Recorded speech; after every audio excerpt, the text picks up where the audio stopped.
Seigneur, ta parole est grande, elle demeure à jamais. Ta parole est infaillible, rien Bienvenue ne peut à la vous, chers spectateurs, supprimer. et bienvenue à tous nos spectateurs du monde entier pour un nouvel épisode de l'émission d'études quotidiennes Toute la Bible.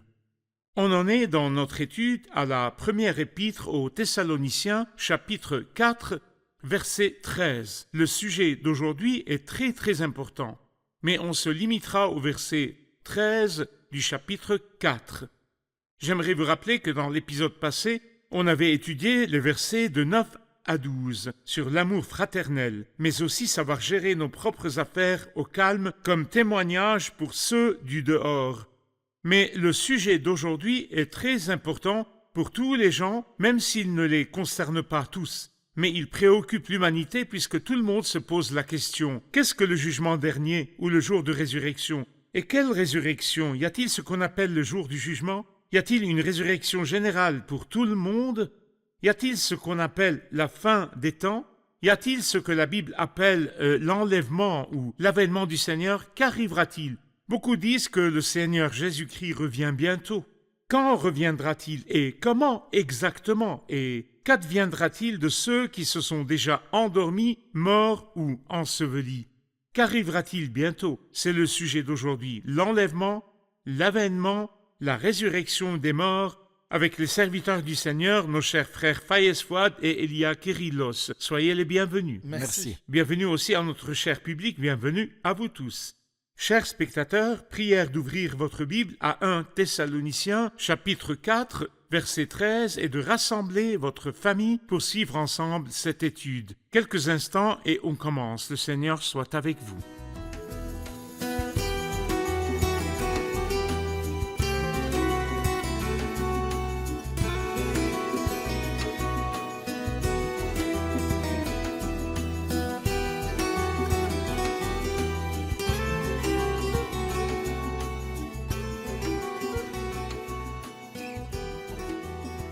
Frère Elia, à partir du verset 13 et jusqu'à la fin du chapitre, il parle de l'avènement du Seigneur. Mais on aimerait s'arrêter au 13. Je vais le lire et vous revenir avec une question. Mais nous ne voulons pas, frères, que vous soyez dans l'ignorance au sujet de ceux qui se sont endormis, afin que vous ne vous affligiez pas comme les autres hommes qui n'ont pas d'espérance.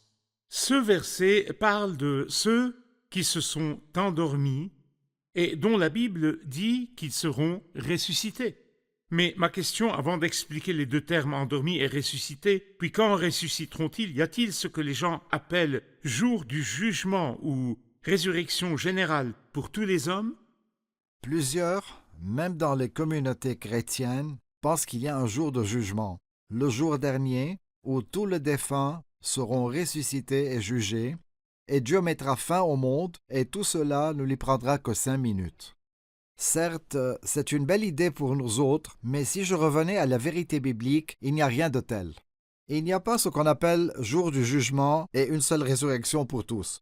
Même Marthe, la sœur de Marie, le Seigneur lui dit « N'aie pas peur, ton frère ressuscitera. » Et elle répondit « Je sais qu'il ressuscitera lors de la résurrection au dernier jour. » Alors le Seigneur lui dit « Je suis la résurrection et la vie. » Mais si je reviens à la parole de Dieu, je vois qu'il y a 2 résurrections et il y a 2 jugements. Vous dites revenir à la parole de Dieu. C'est bon de revenir à la Bible maintenant et non pas aux opinions humaines. On lira et notera tout d'après la parole de Dieu. Vous nous Dieu. parlerez en vous basant sur les témoignages bibliques et non pas les interprétations humaines. Donc, pour la résurrection, je lirai l'évangile de Jean, chapitre 5, verset 25.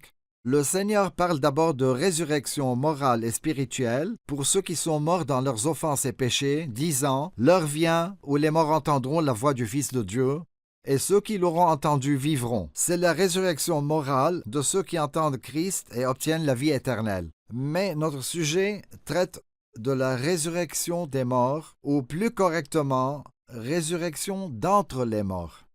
Dans le même chapitre de l'évangile de Jean, chapitre 5, verset 29, quand le Seigneur lui dit depuis le verset 28 « Car l'heure vient où tous ceux qui sont dans les tombeaux entendront sa voix et en sortiront, ceux qui auront fait le bien ressusciteront pour la vie. » C'est la première résurrection appelée résurrection de vie, résurrection des croyants, et non pas résurrection des morts, mais plutôt résurrection d'entre les morts. Et le premier à déclamer cette expression dans le Nouveau Testament, c'est le Seigneur Jésus, quand il était avec les disciples sur la montagne de la Transfiguration, et il leur dit de ne rien raconter de ce qu'ils avaient vu, jusqu'à ce que le Fils de l'homme ressuscite d'entre les morts. Mais que signifiait cette résurrection d'entre les morts? Donc, il y a une première résurrection, celle des croyants, et qu'on appelle résurrection de vie, résurrection d'entre les morts, pour le grand enlèvement, comme on le verra aujourd'hui. Puis, il y a une autre résurrection, une résurrection du jugement ou une résurrection pour le jugement.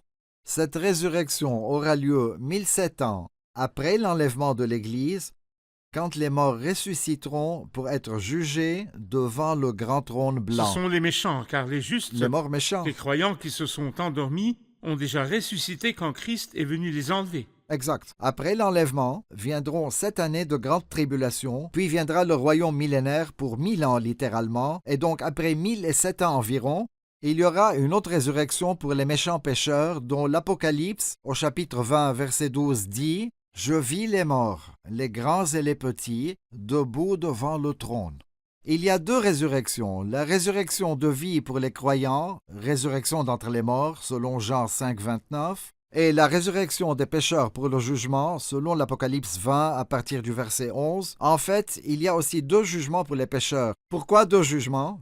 Un pour les pécheurs qui sont encore vivants, D'accord. et c'est mentionné dans l'évangile de 25. Matthieu au chapitre 25.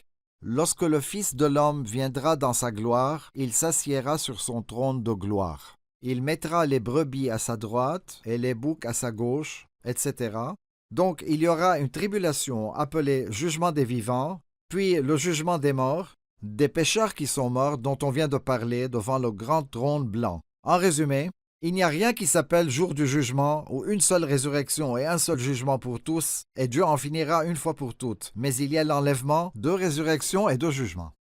Dr Fayez, notre cher frère Elia a souligné que la première résurrection est celle des croyants qui se sont endormis et que Christ viendra enlever. Alors qu'est-ce que l'enlèvement et la venue du Christ? Et y a-t-il des signes précurseurs? Tout simplement, l'enlèvement, c'est la venue du Seigneur avec les saints qui se sont endormis dans le Christ et que le Seigneur a ressuscité, il viendra avec eux emporter les croyants vivants.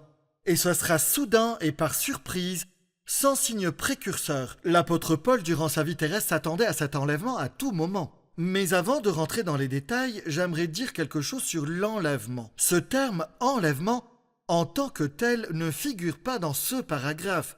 Mais on peut lire « Nous serons tous ensemble enlevés avec eux ». Donc on sera emportés ensemble, il y aura l'enlèvement. J'aimerais indiquer les fois où il mentionne le terme « enlèvement » pour avoir une idée de ce qui aura lieu avec l'avènement du Seigneur. Ce terme « enlèvement », par exemple, dans le livre des Actes, chapitre 8, peut donner une idée sur la rapidité et l'effet surprise de cet événement. Quand Philippe parle de l'eunuque éthiopien, on lit au verset 39 « L'Esprit du Seigneur enleva Philippe, et l'eunuque ne le vit plus. Ils parlaient ensemble et soudain Philippe disparut. » Ce qui suggère une sorte d'enlèvement.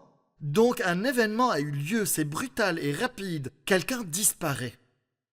Et quand nous lisons sur l'enlèvement dans Jean 6, cependant Jésus, sachant qu'ils allaient venir l'enlever pour le faire roi, se retira de nouveau sur la montagne tout seul. Ici, le terme « enlever » signifie emmener quelqu'un de force malgré lui sans qu'il le veuille.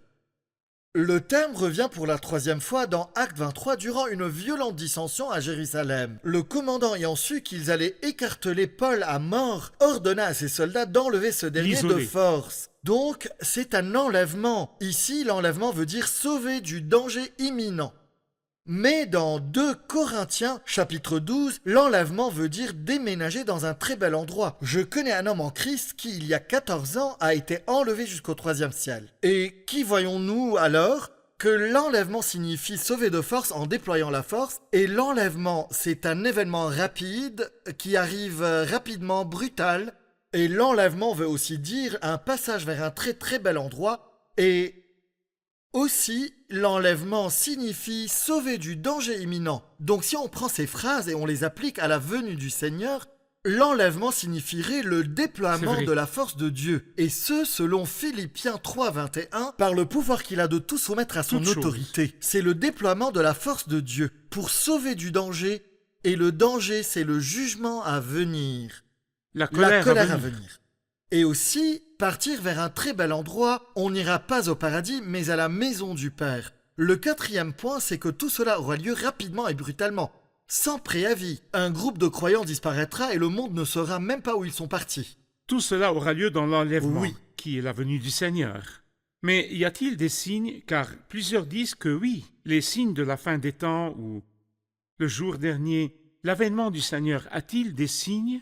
Tous les signes sont liés à l'apparition. Et cette apparition aura lieu 7 ans après la venue du Seigneur pour les saints, donc l'enlèvement des saints. Très bien. Une courte pause et on poursuit notre dialogue. Chers spectateurs, on se revoit après la pause. Restez branchés. L'apôtre Paul appelle la venue du Christ pour l'Église l'enlèvement. Les points de vue diffèrent à ce sujet actuellement. Certains disent que la Bible ne nous apprend rien sur l'enlèvement et que ce terme n'est pas mentionné dans le Nouveau Testament. En fait, ce terme existe dans la Sainte Bible et spécifiquement au verset 17 de ce chapitre, où l'apôtre Paul dit « Ensuite, nous qui serons encore en vie, nous serons tous ensemble enlevés avec eux sur des nuées à la rencontre du Seigneur dans les airs. Et ainsi, nous serons toujours avec le Seigneur. Et c'est ainsi que la Bible nous apprend que les croyants seront enlevés sur les nuées pour rencontrer le Seigneur Jésus dans les airs. » Donc, l'apôtre Paul a annoncé l'enlèvement de l'Église. Et c'est le premier prochain événement au programme de Dieu. La question principale à laquelle l'apôtre Paul répond ici ne concerne pas l'enlèvement ou la vérité de l'enlèvement, mais il répond à la question suivante. Qu'en est-il des croyants qui s'endorment ou meurent avant l'enlèvement? Nous revoilà, chers spectateurs, pour prendre une question de notre public. Une question? Je vois des termes, disons, quelque peu illogiques. Par exemple, il dit « Nous serons tous enlevés » et c'est la seule fois où la Sainte Bible mentionne l'idée de l'enlèvement. Bien sûr, le terme en tant que tel n'est pas cité dans le texte, mais il dit « Nous serons enlevés ». Serait-ce judicieux de baser toute une doctrine sur un seul verset? Le verset que frère Elia a mentionné concernant la résurrection des justes et celle des pécheurs, Jésus l'a dit en une seule phrase. Donc mettre un écart de 1007 ans entre l'une et l'autre alors qu'elles figurent dans une même phrase, je vois que c'est illogique. Merci pour la question. À vous, Dr Faez. Bien sûr, il suffit que le Seigneur le dise une fois pour baser les enseignements dessus, puisque les paroles de Dieu sont claires et indiscutables, surtout si le sujet dont on traite, l'avènement du Seigneur pour les saints, donc pour les enlevés, se base sur des références bibliques. Par exemple, dans Jean 14, le Seigneur dit « Je vais vous préparer une place, et puisque je vais vous préparer une place, je reviendrai, et je vous prendrai avec moi, afin que là où je suis, vous y soyez aussi. » Et l'apôtre Paul, dans 1 Corinthiens chapitre 15, parle en détail du mystère de l'enlèvement, celui de la venue du Seigneur pour les saints, et il parle aussi des vivants et des morts. Il faut que ce corps corruptible revête l'incorruptibilité et que ce corps mortel revête l'immortalité. Et le mortel, c'est l'homme vivant, mais en route vers la mort. Et encore, l'apôtre Paul nous dit dans Philippiens 3, 21, « Il transformera notre corps de misère, donc notre corps en entier, ce corps de mortel, ce corps fragile que le moindre virus peut épuiser, ce corps faible et misérable, ce corps mortel, corruptible. Il transformera notre corps de misère pour le rendre conforme à son corps glorieux par le pouvoir qu'il a de tout soumettre à son autorité. » Donc quand on relit les événements concernant la venue du Seigneur pour les saints, on voit que tout est arrangé et en parfaite harmonie, exposant avec droiture D'accord. la parole de la vérité. J'aimerais ajouter quelque chose. Allez-y, allez-y. Il y a un enlèvement secret, oui. Sinon, comment les deux versets marcheront-ils ensemble? Quand la Bible dit « Le voici qui vient avec les nuées » dans Apocalypse 1,7, « Et tout œil le verra ». Le Seigneur viendra et tout le monde le verra. Puis la Bible dit dans 1 Corinthiens 15, en un instant, en un clin d'œil. Comment l'avènement aura-t-il lieu à un moment, en un instant, en un clin d'œil, et tout le monde le verra alors? Ce sont Donc devenus ce sont et non pas une. devenus et non une. La vérité biblique n'existe pas dans une seule partie du livre, mais plutôt dans toutes les parties de la Bible. Toute la Bible est la Bible seule. Exactement. J'ai besoin de regrouper toutes les idées de la Bible pour en tirer une seule et claire idée. Et pour la seconde partie de la question de notre sœur Amal, donc, à une heure précise, un jour défini, aurait-il une résurrection pour les justes, puis une autre pour les méchants? Les paroles du Christ sont claires dans Jean 5. C'est un seul et non deux événements. Alors, pourquoi cette marche de 1007 ans entre les deux résurrections? Si je reviens à la parole de Dieu, je retrouve les parties qui parlent de ce détail. Le Seigneur avait abordé le concept, puis les épîtres et le livre de l'Apocalypse l'ont élaboré beaucoup plus. Le Seigneur dit dans Jean 14, « Et puisque je vais vous préparer une place, et il se tait. » Comment cela aura-t-il lieu? Je reviendrai et je vous prendrai avec moi. On lit les détails dans les épîtres et l'Apocalypse. Le Seigneur a mentionné 2 résurrections et il s'est tu. Mais si je passe aux épîtres et à l'Apocalypse, j'y vois 2 résurrections. Dans le chapitre d'aujourd'hui, on lit sur la résurrection des croyants endormis sans mentionner les pécheurs. Je passe à Apocalypse 20, du verset 11 jusqu'à la fin. On lit sur la résurrection des pécheurs. Je vis les morts, les grands et les petits, debout devant le trône. Où sont les croyants? Ici, il n'y a rien sur les croyants. La résurrection des pécheurs se fera devant le grand trône blanc, et selon l'estimation du livre de l'Apocalypse dans la Bible, 1007 ans après l'enlèvement des croyants, selon les calculs du livre de l'Apocalypse, est leur résurrection d'entre les morts. Donc ce sont 2 résurrections, et les détails figurent dans les épîtres puis l'Apocalypse. Frère Elia, on parle de l'avènement du Seigneur et la résurrection de ceux endormis. Mais j'aimerais demander pourquoi leur écrit-il sur la résurrection de ces derniers? Quel est le contexte qui a incité Paul à écrire cela aux croyants de Thessalonique? On a vu dans les épisodes précédents, comme j'aimerais rappeler aussi aux spectateurs, que quand Timothée partit les visiter et les encourager, il rentra chez Paul, lui rapportant qu'ils avaient une excellente connaissance, ou bien les fruits de la foi et de l'amour, mais souffraient de lacunes dans leur foi doctrinale, donc des doutes sur ceux qui se sont endormis dans le Christ. Il se demandait, quel est le destin de ceux qui se sont endormis dans le Christ? Assisteront-ils à l'enlèvement? Feront-ils partie du royaume? C'est pourquoi Paul met l'accent, en particulier, sur ceux qui se sont endormis dans le Christ, Très bien. les appelant, comme on le sait, ceux qui se sont endormis dans le Christ. D'accord. Et ceci dit, permettez-moi de demander à Dr. Fayez pourquoi les appelle-t-il endormis et non pas morts? Le Seigneur même compare la mort du croyant au sommeil. Notre ami Lazare s'est endormi. Il ne dit pas il est mort. Non, il dort. Il s'est endormi. Donc la mort pour le croyant devient sommeil. Et donc quelle est la ressemblance entre le fait de mourir et de s'endormir? Le sommeil est précédé d'une fatigue. Il est accompagné de repos, puis suivi d'un réveil ou résurrection. C'est pareil pour la mort du croyant. Elle est précédée de fatigue ou peine. Tout le monde peine. Toute la création gémit. Et surtout, les croyants dans cette atmosphère pleine de vices, d'impureté et de maux. Les croyants sont en peine. Mais la mort est repos pour le croyant.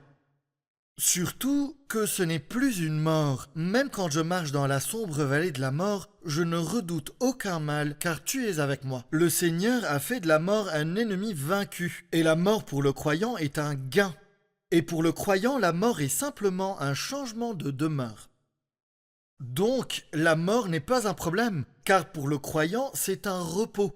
Ainsi, ils se reposent de leurs travaux.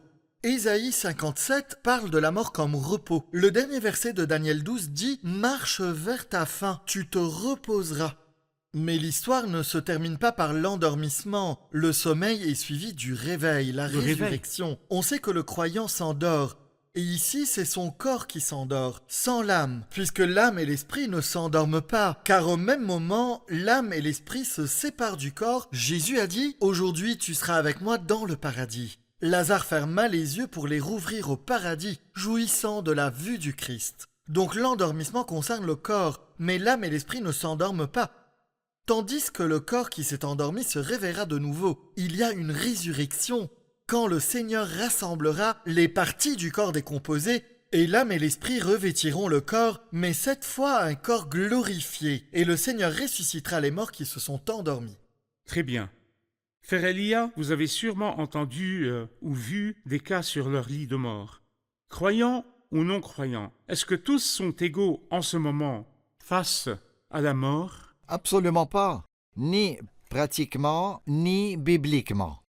Le pauvre mourut et fut porté par les anges auprès d'Abraham. Aujourd'hui, bien sûr, le croyant s'endort dans le Christ, dans Jésus, et il est avec le Christ. Une belle scène réjouissante. Le riche mourut. Dans le séjour des morts, en proie à une grande souffrance, il leva les yeux. Au cours de mon ministère, j'ai vu des agonisants terrifiés crier. Horrifiés, ils disaient « Je ne veux pas partir avec eux, éloignez-les de moi !» Puis ils meurent en criant avant d'aller en enfer à jamais. Mais j'ai vu aussi des justes et saints partir avec un sourire, le visage rayonnant de la paix de Dieu qui dépasse tout entendement et embrassent leur vie car ils s'endorment dans Jésus ou meurent dans Jésus. Frère Ayad, permettez, je dois attirer l'attention des chers spectateurs sur un terrible fait. La mort est un fait prouvé, on va tous mourir, donc si le Seigneur retarde sa venue et tout le monde va mourir, qui se charge alors de séparer l'âme et l'esprit du corps, dans le cas de mort physique naturelle? La Bible dit dans Hébreux 2, celui qui exerçait le pouvoir de la mort, c'est-à-dire le diable. Le Seigneur a donné le pouvoir d'exécuter la sentence de mort au diable. Mais pour éviter tout malentendu ici, le diable n'est pas celui qui prononce la sentence. Et donc, je peux le comparer au bourreau qui exécute l'ordre de pendre le criminel, et non pas qui prononce la sentence de mort. C'est plutôt le juge qui prononce la sentence, le chef, le magistrat, le juge, mais celui qui l'exécute, c'est le bourreau. Un homme trop cruel, sans cœur, c'est le bourreau. Mais c'est le Seigneur qui prononce la sentence de mort. L'heure, la façon et le lieu de la mort pour le croyant et le non-croyant. Mais celui qui exécute la sentence de mort sur le pécheur, c'est qui? Satan. De celui qui exerçait le pouvoir de la mort, c'est-à-dire du diable. Donc si quelqu'un vit dans l'égarement sans Christ, il sera dans un beau pétrin. Ce sera terrible pour lui, si on peut dire, voire horrible. C'est pourquoi frère Elia dit qu'on rencontre des gens, et j'ai exercé la médecine pour des dizaines d'années, j'ai vu plusieurs mourir à l'hôpital, et même si je ne connais pas l'agonisant, je pouvais dire s'il est croyant ou pas. Car le pécheur est pris de terreur et de panique convulsive face à la mort. J'en ai vu qui nous suppliaient d'allumer les lumières en plein jour, qui disaient « il fait tellement sombre » et d'autres qui sentaient des odeurs puantes, puis certains qui criaient « éloignez-les de moi » ou encore « mon lit est en flammes » alors qu'il n'en est rien, oui, Satan arrive. Cependant, pour le croyant, ce n'est pas celui qui exerce le pouvoir de la mort. Ceux qui meurent dans le Christ, le Seigneur vient les emmener et se charge de les endormir paisiblement. Merci beaucoup, les paroles étaient très riches et encourageantes, en fait même quelque peu terrifiantes pour celui qui n'a pas obtenu le pardon de ses péchés à travers l'heure du Christ sur la croix. On poursuivra notre discussion sur la venue du Seigneur et la résurrection des morts ou de ceux endormis dans le prochain épisode par la grâce de Dieu, mais à présent, allons réviser l'épisode.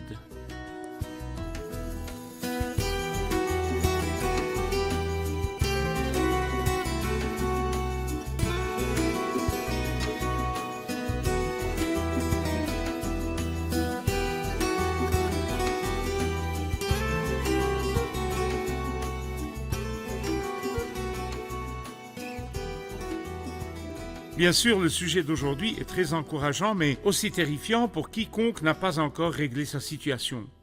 Je suis sûr que c'est encourageant pour tout notre public d'aujourd'hui. Alors j'aimerais savoir en quoi exactement pour chacun de vous. Je suis encouragé car mon Dieu est vivant. Et le jour de mon départ, je veux dire le jour où je serai mort, ou quand lui reviendra, il me prendra dans ses bras. Et c'est la nouvelle la plus heureuse de toute ma vie. Très bien. J'ai appris que l'enlèvement pourrait avoir lieu à tout moment, sans aucun signe précurseur, ce qui me pousse à travailler de plus en plus à l'œuvre du Seigneur, sachant que mon travail n'est pas vain dans le Seigneur. Très bien. Donc cette même idée de la mort qui terrifie tout le monde ne nous fait rien, nous autres qui avons confiance et foi dans le Seigneur, mais au contraire, c'est une phrase de transition entre quitter notre vie terrestre et se tenir face au Christ. C'est très beau et encourageant certainement. Et j'admire beaucoup le terme « endormi », ce terme noble que la Bible utilise en parlant de mort. Donc dire « endormi » est pour moi noblesse et grandeur, même dans le choix des termes de la Sainte Bible. Très bien. Ça m'encourage vraiment car le Seigneur tiendra sa promesse et reviendra nous emporter avec lui. J'y crois ferme. Bien sûr qu'il tiendra sa promesse. Je vous remercie, que Dieu vous bénisse. Merci, serviteur Merci. du Seigneur. On poursuit dans le prochain épisode. Chers spectateurs, le sujet d'aujourd'hui est pratique et d'actualité, surtout qu'il peut soulager les cœurs tristes et les sentiments blessés. Car nombreux sont les endeuillés et ceux qui pleurent des êtres chers aujourd'hui. Certains étaient peut-être des croyants et d'autres des méchants, mais à vous qui avez perdu des proches parmi les croyants et qui êtes encore en deuil triste et malheureux, eh bien je vous dis que le jour est proche, même très proche, le jour de l'avènement du Seigneur. La Bible nous promet qu'en ce jour, ceux qui sont morts en Christ ressusciteront en premier. L'espérance chrétienne nous rassure et apaise. C'est pourquoi l'apôtre Paul dit à tous les croyants souffrants, ne soyez pas affligés comme les autres qui n'ont pas d'espérance. Si tu vis dans ce cercle de tristesse, garde les yeux fixés sur la venue du Seigneur et sache que la période d'absence et de séparation est trop courte, car quand le Seigneur viendra nous rassembler, il ressuscitera ceux qui se sont endormis et ceux encore en vie, comme le dit l'apôtre Paul, et ainsi nous serons toujours avec le Seigneur. Il n'y aura plus de séparation, mais la joie éternelle. On continue cette discussion dans le prochain épisode. Que le Seigneur soit avec vous.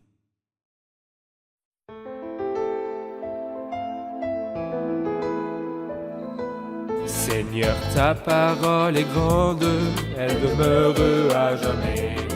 Ta parole est infaillible, rien ne peut la supprimer.